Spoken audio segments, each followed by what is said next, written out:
Hi friends, welcome to Rasathi kitchen. இன்றைக்கு நான் கச்சானையும் contestant மில்கையும் வச்சு தான் மில்க் டோய் செய்து காட்ட போகிறேன். இந்த டோஃபி வந்து ஸ்ரீலங்காவில் நல்ல ஃபேமஸ், எல்லாருக்கும் தெரியும், நிறைய பேர் சாப்பிட்ருப்பீங்க. நான் எப்படி செய்வேன்ன்றதை இந்த வீடியோவில் செய்து காட்ட போகிறேன். வாங்க வீடியோக்குள்ளே போகலாம்.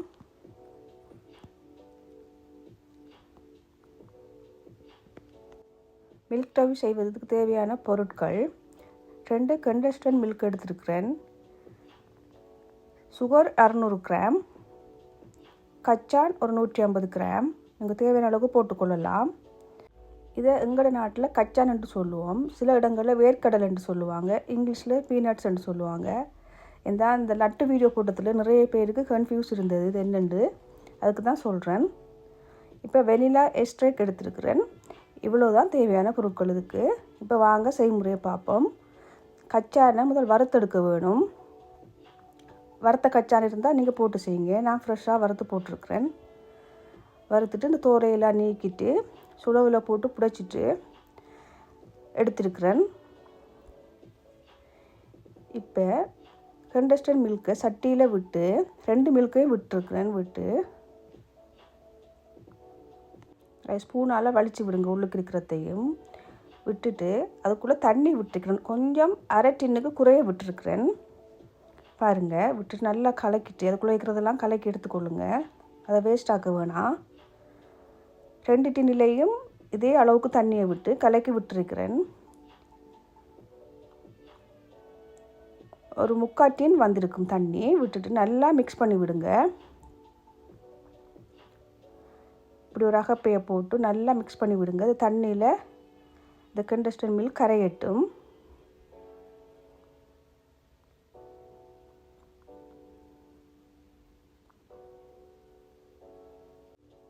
இப்போ அடுப்பை போட்டுக்கொள்ளுங்க. போட்டுட்டு நம்ம சுகரையும் போட்டுட்டு நல்லா மிக்ஸ் பண்ணி விடுங்க.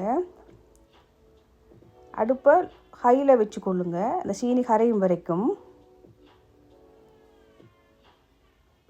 போட்டு நல்லா பாருங்கள், மிக்ஸ் பண்ணிட்டீங்களா, இந்த அளவு இப்படி வரும் கரைஞ்சி சீனி.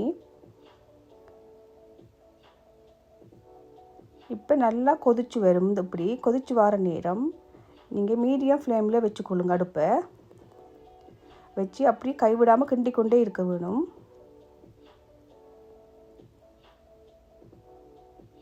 இப்படி நுரை கட்டி வரும் உங்களுக்கு, நல்லா கொதிச்சு கவனமாக இருக்கணும், கிண்டக்குள்ளே கையிலெல்லாம் பறந்துடும். இப்போ வெனிலா எஸ்ட்ரேக் விட்டுருக்கிறேன், ஒரு டீஸ்பூன் தான் விட்டுருக்கிறேன். உங்களுக்கு எவ்வளோ தேவையோ விட்டுக்கொள்ளுங்க. இப்போ தட்டை ரெடி பண்ணி வச்சுக்கொள்ளணும், ஏன்னா குயிக்காக அது கட்டியாகி வந்துடும். தட்டில் கொஞ்சம் பட்டர் போட்டு வச்சுக்கொள்ளுங்க. இப்போ பாருங்கள், நல்லா கொதிச்சு வந்துட்டுது, கலரும் மாறிட்டுது. இன்னும் கொஞ்சம் திக்காக வேணும்.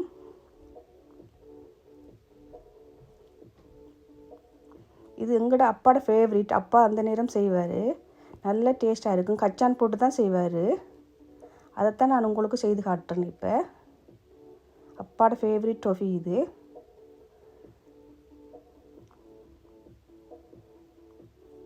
இப்போ என் ஹஸ்பண்டுக்கும் பிடிக்கும் இது. இப்போ திக்காக வர நேரம் கச்சானையும் போட்டு நல்லா கிண்டி விடுங்க. இப்போ ரெடியாகி கொண்டு வருது பாருங்கள். நல்லா திக்காகணும். உங்களுக்கு கல் மாய் வேணுமெண்டா நல்லா முருக விடுங்க. நான் வந்து கொஞ்சம் சாஃப்டாக எடுத்துருக்கிறேன். எல்லா கச்சானையும் போட்டு நல்லா மிக்ஸ் பண்ணி விடுங்க.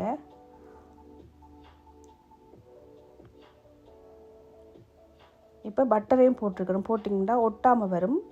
டோஃபி வந்து கொஞ்சம் சாஃப்டாகவும் இருக்கும், அதுக்கு தான் பட்டர் போடுறது.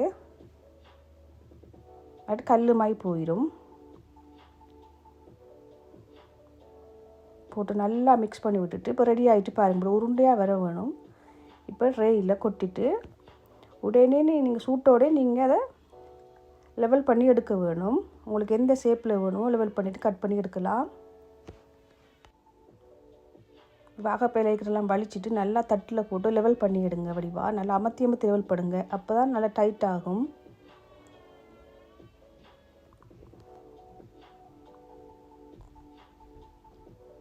நல்லா அமர்த்தி அமர்த்தி விடுங்க. நல்லா எல்லா பக்கமும் நல்லா சேவ் பண்ணி எடுங்க. உங்களுக்கு எந்த அளவு வேணுமோ அந்த அளவுக்கு அளவாக கட் பண்ணி எடுங்க. நல்ல டேஸ்ட்டாக வந்தது.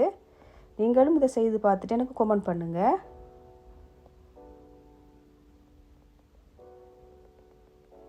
ஒவ்வொரு ஆக்களும் ஒவ்வொரு மாதிரி செய்து எடுப்பாங்க.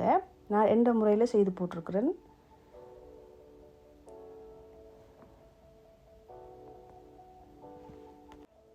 இந்த வீடியோ உங்களுக்கு பிடிச்சிருந்தா லைக் பண்ணுங்கள், ஷேர் பண்ணுங்கள், கமெண்ட் பண்ணுங்கள். மறக்காமல் சப்ஸ்கிரைப் பண்ணுங்கள். இப்போ பார்த்தீங்கன்னா தெரியும், அளவாக இளம் சூட்டோட கட் பண்ணி எடுத்துருக்குறேன். நீங்கள் உடனே கட் பண்ணி எடுக்க வேணும். அப்போ தான் உங்களுக்கு கட் பண்ண ஈஸியாக இருக்கும். நீங்கள் லேட்டாக கட் பண்ணிங்கன்னா கல்லாக போயிடும், கட் பண்ண கஷ்டமாக இருக்கும். இப்போ எல்லாத்தையும் கட் பண்ணி எடுத்துட்டேன். எப்படிக்குன்னு பார்த்துட்டு கமெண்ட் பண்ணுங்கள். நன்றி, வணக்கம். அடுத்த வீடியோவில் சந்திப்போம்.